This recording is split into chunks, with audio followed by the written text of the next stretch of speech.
Our coverage of CES 2026 is brought to you by Geekom, and our trusted partners are Alphacool and HAVN. The Be Quiet mouse is real. I had quite a few of you guys asking me exactly what happened to this thing after they've gone kind of quiet, no pun intended, after Computex. But it is real, and it's called the Dark Perk Ergo.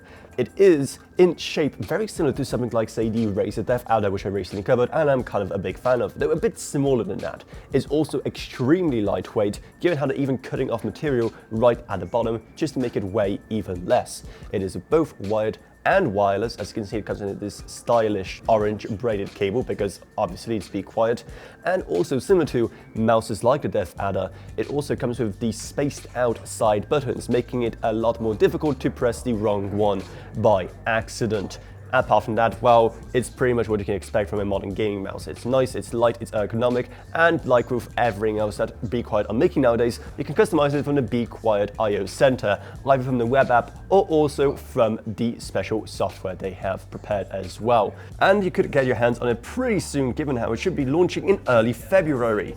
And price-wise, it is going to cost you 110 euros, which is kind of a lot for a mouse, so you be the judge of if it's worth it or not. So, would you make this part of your system? Let me know down in the comments below. Plus, huge thanks to Gavin Byrne, Justin Rage, Lavronyak, Balaj Voka, Not a Student, Meg Sumner, and Shane Allcroft.